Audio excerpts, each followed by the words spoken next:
കഥയുടെ സുൽത്താന. സംസാര ഭാഷയിൽ എഴുതിയതും അസാധാരണമായ നർമ്മം നിറഞ്ഞതുമായ വൈക്കം മുഹമ്മദ് ബഷീറിന്റെ മുച്ചീട്ടുകളിക്കാരന്റെ മകൾ എന്ന നോവൽ മലയാള സാഹിത്യത്തിലെ ഏറ്റവും കൂടുതൽ വിറ്റഴിക്കപ്പെടുന്ന കൃതികളിൽ ഒന്നാണ്. ഈ കഥയിലെ പ്രധാന കഥാപാത്രങ്ങളാണ് സൈനബയും മണ്ടൻ മുത്തപ്പയും. ഇവർ തമ്മിലുള്ള പ്രണയത്തിലൂടെയാണ് ഈ കഥ പോകുന്നത്. മുച്ചീട്ടുകളിയിലൂടെ മണ്ടൻ മുത്തപ്പ ഒറ്റക്കണ്ണൻ പോക്കരെ പരാജയപ്പെടുത്തുന്നു. പോക്കറ്റടിക്കാരൻ മണ്ടൻ മുത്തപ്പ അങ്ങനെ സൈനബയെ സ്വന്തമാക്കുന്നു. ബഷീറിന്റെ സ്വതസിദ്ധമായ ശൈലിയും ഈ കഥയിലുടനീളം നമുക്ക് കാണാൻ സാധിക്കുന്നു. വൈക്കം മുഹമ്മദ് ബഷീറിന്റെ പ്രശസ്തമായ ചെറുകഥകളിലൊന്നാണ് തേന്മാവ്. പേര് സൂചിപ്പിക്കുന്നത് പോലെ തന്നെ ഒരു തേന്മാവിനെ കുറിച്ചുള്ളതാണ് ഈ ചെറുകഥ. വളരെ ലളിതവും സരസവുമായാണ് ബഷീർ ഇത് രചിക്കുന്നത്. തേന്മാവിനെ സ്നേഹിക്കുന്ന രണ്ട് വ്യക്തികൾ റഷീദും ആസ്മയും. അവർക്ക് ഒരു തേന്മാവിനോടുള്ള സ്നേഹത്തിന്റെയും അതിനിടയാക്കിയ സാഹചര്യത്തിന്റെയും കഥയാണ് ഈ. ഞാൻ നെഹ്ല, 5ാം ക്ലാസ്സിൽ പഠിക്കുന്നു.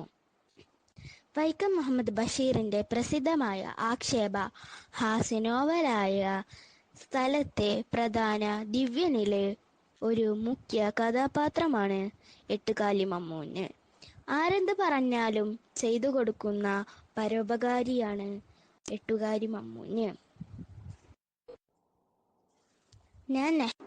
നമസ്കാരം, ഞാൻ സൻഹ ഫാത്തിമ, 5ാം ക്ലാസ്സിൽ പഠിക്കുന്നു. വൈക്കം മുഹമ്മദ് ബഷീറിന്റെ വളരെ പ്രസിദ്ധമായ ഒരു നോവലാണ് പാത്തുമ്മയുടെ ആട്.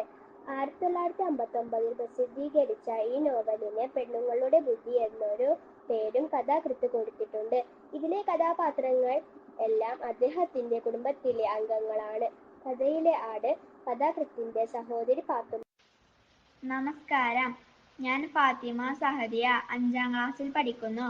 വൈക്കം മുഹമ്മദ് ബഷീറിന്റെ മുച്ചീട്ടുകളിക്കാരന്റെ മകൾ എന്ന നോവലിലെ കഥാപാത്രമാണ് ഒറ്റക്കണ്ണൻ പോക്കർ. നായിക സൈനബയുടെ പിതാവ്. കഥാകൃത്ത് പോക്കരെ തന്ത്രശാലിയും കൗശലക്കാരനുമായി ചിത്രീകരിക്കുന്നു. ഞാൻ ദേവിക, 5ാം ക്ലാസ്സിൽ പഠിക്കുന്നു. വൈക്കം മുഹമ്മദ് ബഷീറിന്റെ പുസ്തക രൂപത്തിൽ പ്രസാധനം ചെയ്യപ്പെട്ട ആദ്യ രചനയാണ് പ്രേമലേഖനം. അതിലെ കഥാപാത്രങ്ങളാണ് കേശവൻ നായരും സാറാമ്മയും. രസകരമായ സംഭാഷണങ്ങളിലൂടെ ബഷീർ യാഥാസ്ഥികതയെയും സ്ത്രീധന സമ്പ്രദായത്തെയും ഇതിൽ കണക്കേറ്റു പരിഹരിച്ചു. ഞാൻ ഐഷ റിഫാൻ, 4ാം ക്ലാസ്സിൽ പഠിക്കുന്നു. വൈക്കം മുഹമ്മദ് ബഷീറിന്റെ പ്രസിദ്ധമായ നോവലായ ബാല്യകാലസഖിയിലെ കഥാപാത്രങ്ങളാണ് മജീദും സുഹറയും. നല്ലൊരു സുഹൃത്ത് ബന്ധത്തെ ചിത്രീകരിച്ചിരിക്കുന്ന നോവലാണ് ബാല്യകാലസഖി. തനതായ ഗ്രാമീണ ശൈലിയിലുള്ള കഥയാണിത്. ബഷീറിന്റെ കഥകളിലെ ഹാസ്യരീതികൾ ഈ കഥയിലും നമുക്ക് കാണാൻ കഴിയും.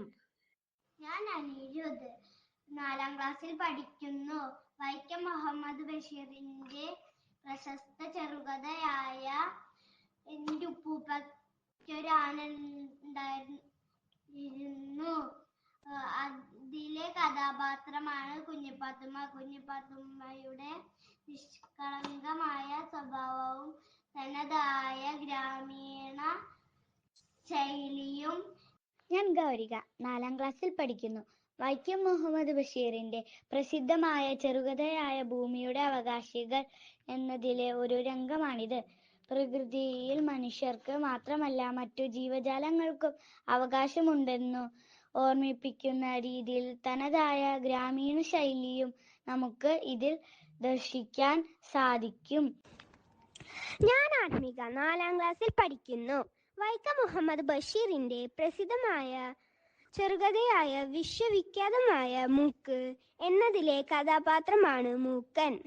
ഹാസ്യ സ്വഭാവവും തനതായ ഗ്രാമീണ ശൈലിയും നമുക്ക് ഇതിൽ കാണാൻ സാധിക്കും.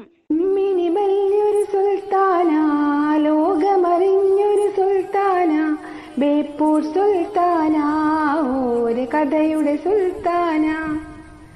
ഇമ്മിണി